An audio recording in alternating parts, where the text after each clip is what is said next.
right. Hey, everybody. We are here. We are live.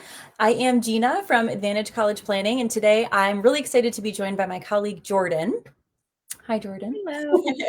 So, Jordan, most recently, right before joining our Advantage College Planning team, worked in admission. She was an associate director of undergraduate admission, and she got to work with students coming in directly from high school, as well as transfer students. So, she's got a great background, and she was just most recently on the other side of the desk, working with students and families from the college perspective, making those admissions decisions. And so, I thought she would be a great person to chat with today on this live about our topic of demonstrated interest. So families, Jordan, have probably maybe have heard about the idea of demonstrated interest. Maybe they haven't. But so that's going to be what we will be talking about today. So, and if anybody has any questions, you can go ahead and make sure to put them in the chat so that we will be able to see your comments and see your chat. We'd love to say hi to you, know where you're from, all of those fun things. So, Jordan, why don't you tell us a little bit about what is demonstrated interest? What is this concept that we've been hearing a little bit about? Absolutely. So I know demonstrated interest is one of those kind of buzzword type of terms that you hear in all different kinds of college related conversations. But basically, demonstrated interest is the idea that colleges are looking at how much a student is taking initiative to learn about their school in the time leading up to when they submit their application. And that can look a lot of different ways. There are a variety of different ways that a student can demonstrate their interest in a college, whether that's opening an email, visiting campus, just basically interacting with the college in some kind of trackable way Right. is a way that a student can demonstrate interest. Interesting. So trackable. So tell me a little Trackable. bit about this. So like colleges are paying attention, right? To how much students are engaging with them? Yeah, colleges are paying attention and not in a kind of creepy, overly concerned way, but they are paying attention in terms of how a student is interacting with them. So when a college sends a student an email, they're able to see if a student opens it up and if they click on links for the most part. And so, the admissions counselor isn't sitting there checking to see which students have opened which emails. It's more of just getting a general idea of if a student is paying attention to the information that a college is sharing with them. So trackable in that way online. They can see if a student's clicking on links, looking at web pages, just kind of interacting with their online presence. So that's one way that it's trackable. And trackable also in terms of if you're registering for a campus visit, if you've gone to visit a college, I'm sure you've had that check in desk experience where you give them your name and you see them check it off a list and they have a record of you being there and visiting campus. So also kind of keeping track of how a student's interacting that way as well. Great. Okay. So not only is demonstrated interest is the student, and I think the key word there is student. The student Right. showing a genuine desire to learn more about the college. And then some colleges, if not most colleges at this point, do it some in some way keep track then of how engaged that student is with the process. So if demonstrated interest is okay, how much are we reaching out, how much are we engaging with the school, why is it more important for it to be the student and not just the parent who might also be opening emails or going on the website? Right. So the flip side of demonstrated interest from the student perspective is that demonstrated interest is being intentional in your college search process and ultimately applying to the schools that you know will be a good fit. So when you're doing things as the student, like visiting campuses, reaching out to your regional admissions counselor, opening up emails, looking at, the website of a student organization or a college major that might be interesting to you at a specific school, that's all helping you, the student, learn more about the college, figure out if it's a good fit, and ultimately kind of help you decide whether or not you want to apply to that school. So, of course, it's helpful for parents to be informed about some of those reasons. And, a lot of times parents will go along with the student for a campus visit, but really it's student driven because it's the student that's going to be applying to that school.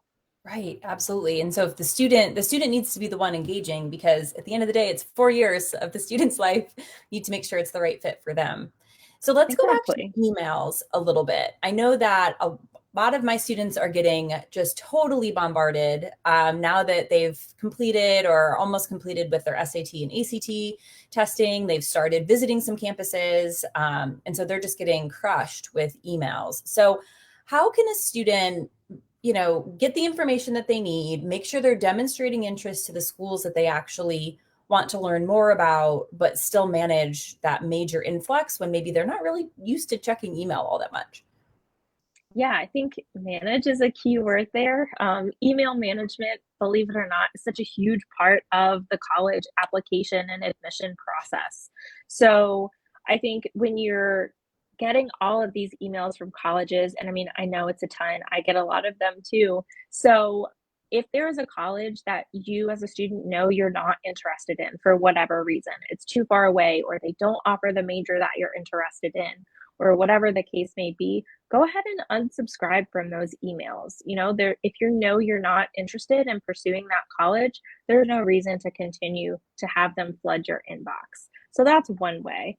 Another way is really the name of the game with demonstrated interest is that authentic interest in a college. And so if you see an email come across your inbox that is interesting to you, if they're talking about a scholarship that sounds cool, or if they're highlighting like their upcoming football season and how students get involved, or if they are highlighting a recent like professor who had some research published that sounds interesting.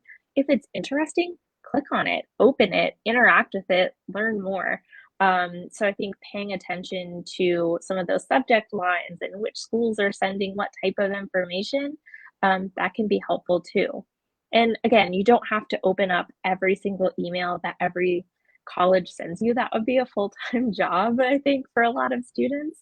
So authentically engaging with that email can be a helpful starting point for managing your inbox.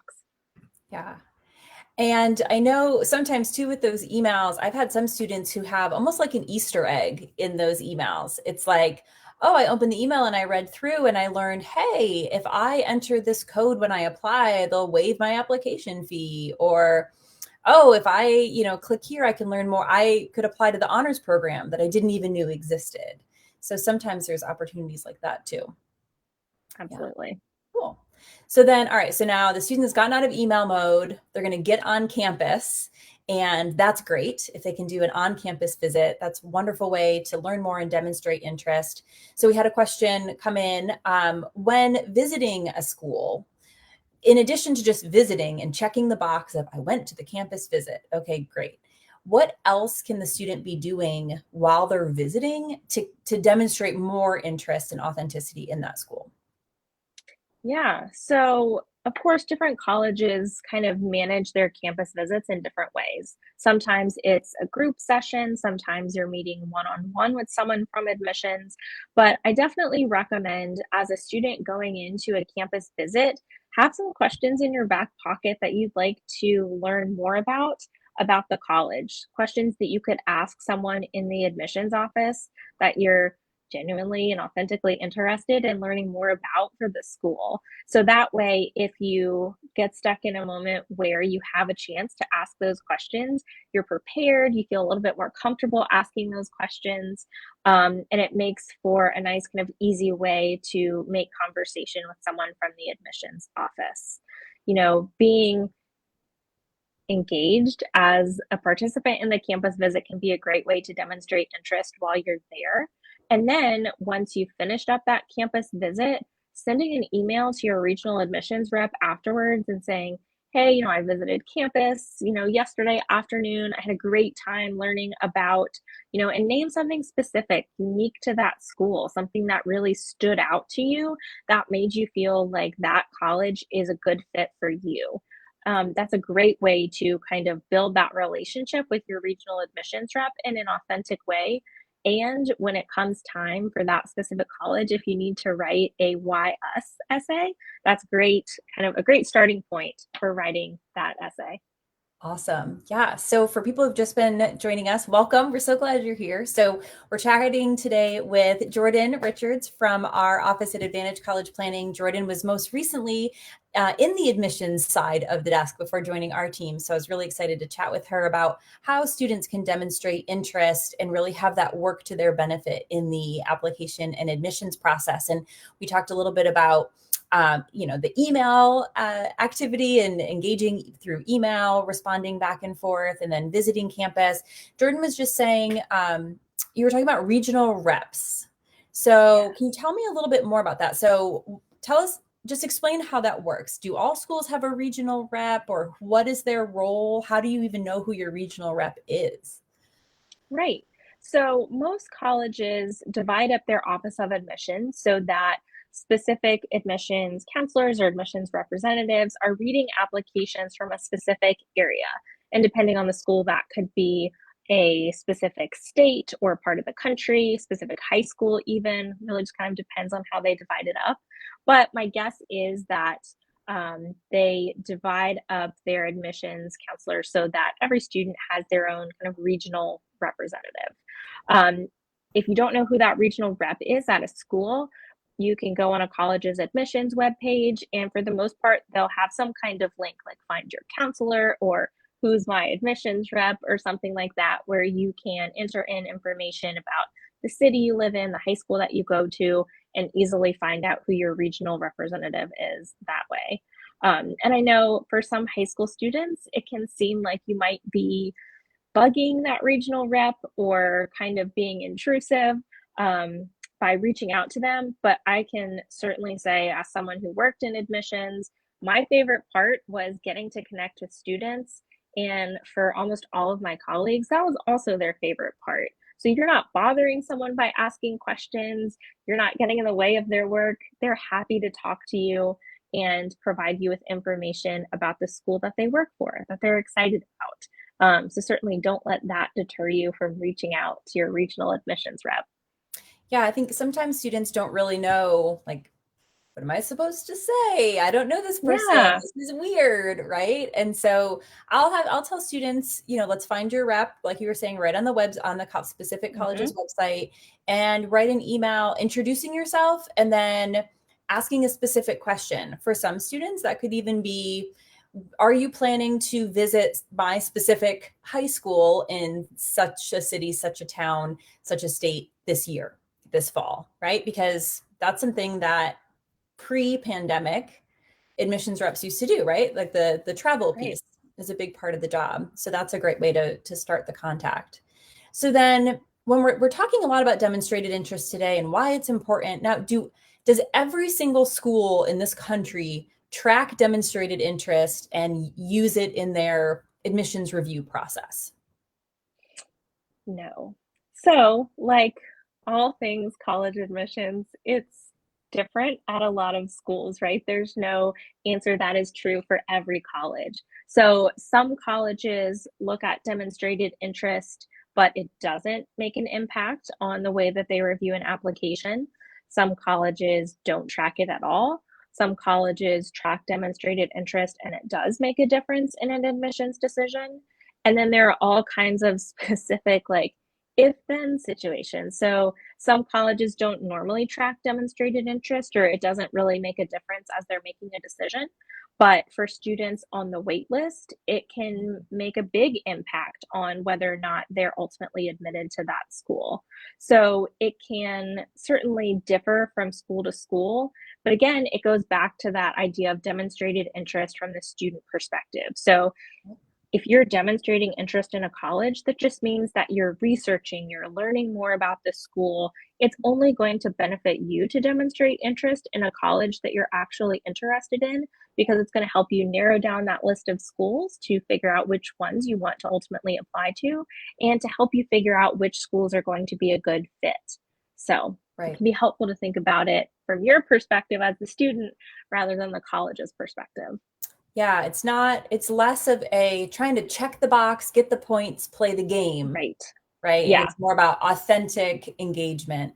I think too, sometimes with demonstrated interest, if there is a student who's kind of on the bubble, right, for admissions. Sometimes we've Yeah. seen that the students' genuine love and interest and engagement with that school can sometimes help them a little bit. It's also really helpful when it comes down to additional opportunities that the student might not even know exists, such as highly selective scholarships within the school. Can you speak a little bit about those opportunities, Jordan? Absolutely. So, a big part of the regional admissions rep's role is to probably be the first person to read that student's application.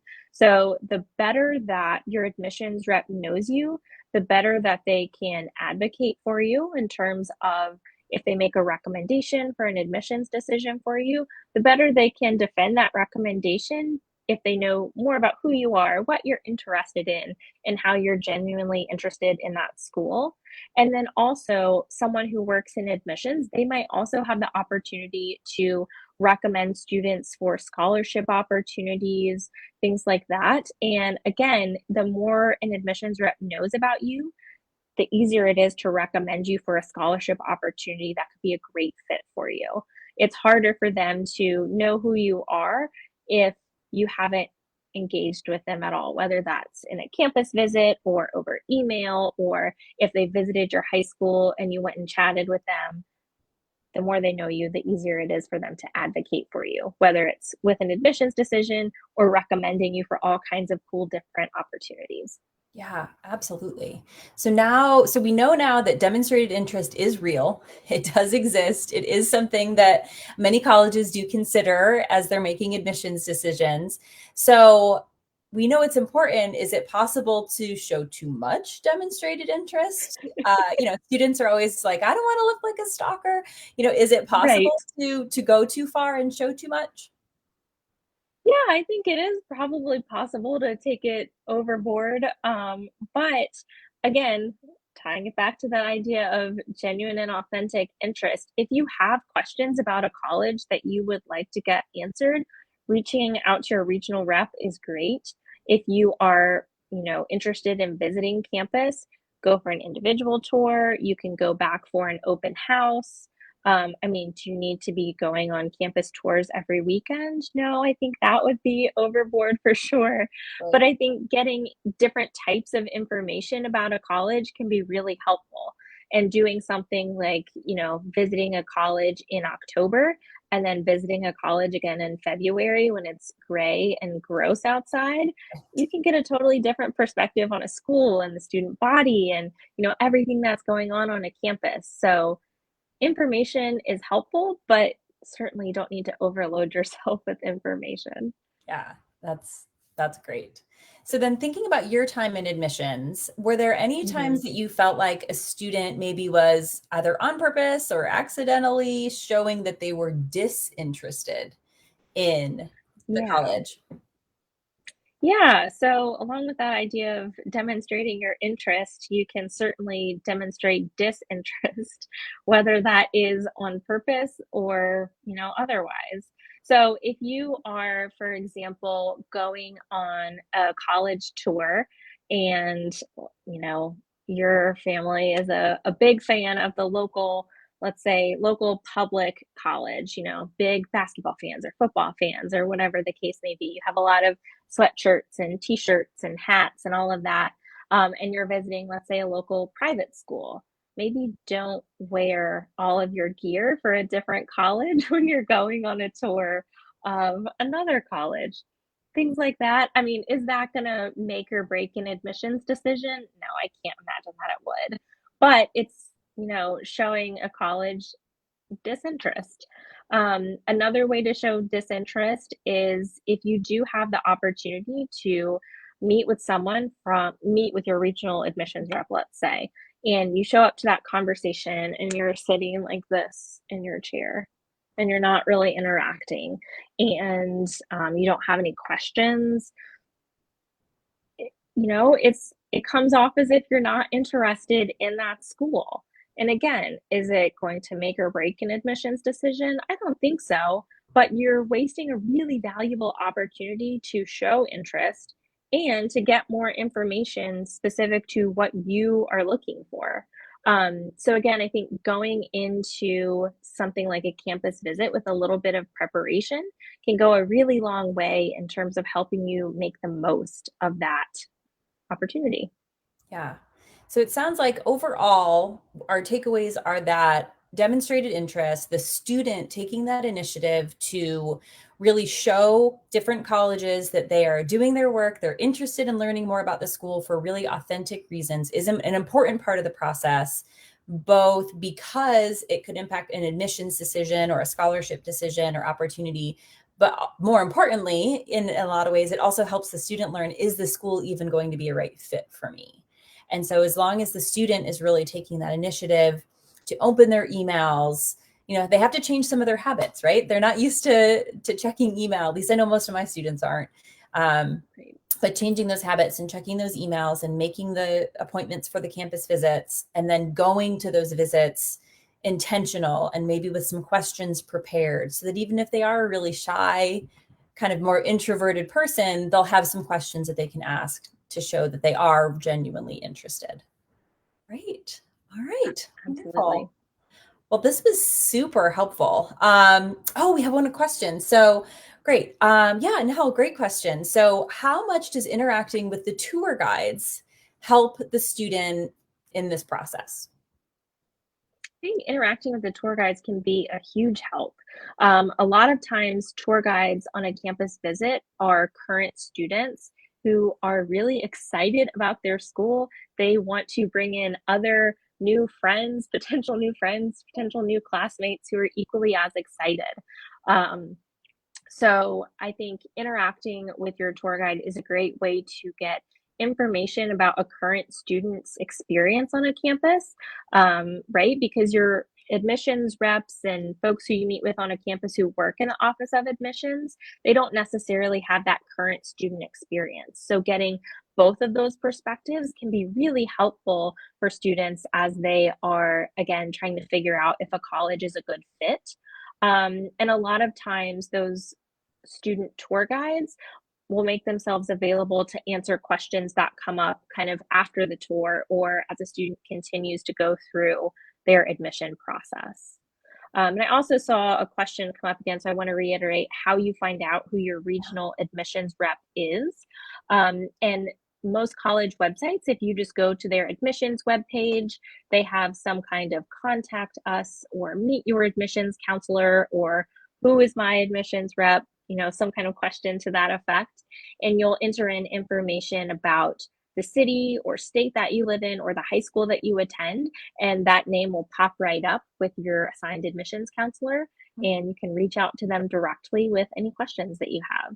And I will say, so sometimes that regional admissions rep will even live in your area. So in the Raleigh area, for example, we have a bunch of regional admissions reps who, let's say, work for a big public school in the Deep South, but they have a regional admissions rep who lives in this area and works with students from this area. Mhm. And then sometimes that regional admissions rep will live where that school is located. So, variety of different options there. Yeah, that's a good point. And so that's another thing to look out for in those emails. Sometimes those local regional reps will host a little gathering, right, at a coffee shop or Exactly. something like that, if for students to drop in, have a cup of coffee, have their questions answered. So that's a good thing to look at. Someone was asking how we can tell if a college checks demonstrated interest. And so there's a few different ways that you can look into that. So one is sometimes right on the college's website, if you go to the admissions page, they'll list, the key factors that they're looking for in a student or kind of elements that they consider in the application process. You can also ask when you go for that campus visit, that's something you can ask. What are the factors that you consider in your admissions process? Do you track demonstrated interest? Is that a factor? The other thing that you can do is you can go online, and if you Google common data set and then the name of the college, essentially, so common data set X university, colleges are required to report out their admissions and enrollment data every 2 years. But so you'll be able to get some of the most recent data, and you'll be able to see there's a checkbox grid that says, okay, GPA, grades, test scores, all the different things that could be considered in the admissions process, and demonstrated interest is one of those columns. And you can see whether or not a school considers that a really important factor. And then we did have a couple questions about, local schools. I think here in North Carolina, we are very lucky to have so many great public and private universities. I think a lot of our private institutions track a little bit more with demonstrated interest, but not all of them. So it really, I think even just here in North Carolina, I think it's a really good example of a school by school case. And that's why on one hand, you could spend a lot of time and effort trying to figure out which school tracks and which school doesn't. But if you do that, you're sort of missing the big picture. And the big picture is demonstrated interest is a good thing because it means your student is genuinely doing their research and learning more about the school. And yeah, so as we were talking about before with different types of demonstrated interest, email and on campus, there was a question about whether or not schools track if students attend camps at the university. So that's a great question. So if a school has like a summer camp at a university or, a lacrosse camp hosted on a specific campus, is that something necessarily that admissions would keep track of? I think that really varies from school to school, but a great way to make sure that it is tracked is to reach out to your regional admissions rep after and say, "Hey, I just attended a lacrosse camp at your school. I really loved being on the campus. I'm excited to learn more about, XYZ program. Can you tell me more about, research being done in this area at your school?" So letting your admissions rep know that you have that experience and following up with some questions for them that you're genuinely interested in. And that's a great way to show initiative and demonstrated interest about that school, but also kind of get that on your admissions rep's radar. That's a great tip. That's a great idea. Yeah, because you can't assume that admissions is going to get all that data. That's a great idea. Yeah, Right. reach out to the rep after. Then you're kind of getting authentic points and it's being tracked. So, Exactly. Best of both. yeah, perfect. But it's not a game. It's not a game. Okay. No, not a game, a tool. Yes, just another piece of the puzzle, right? So when you attend, if you've chatted with us before or attended any of these Facebook Live events or follow us on social media, you'll know that we talk a lot about this is one part of the puzzle that all the different pieces come together to help schools make admissions decisions, and they all consider different factors, and it's never just one specific thing that will impact an admissions decision either way. It's most schools are using a very holistic approach. Absolutely. Great. All right. Well, Jordan, thank you so much. This was really great and super helpful. So if you have any other questions after this live ends, please reach out to us. You can reach us through our Facebook page or at advcp.com. Our next live will be on July 17th. It is a Sunday evening at 8 o'clock, and we will be talking about all things Common App. So very exciting. So you can mark your calendars and join us there on the 17th. And we will see you next time. Thanks so much. Bye.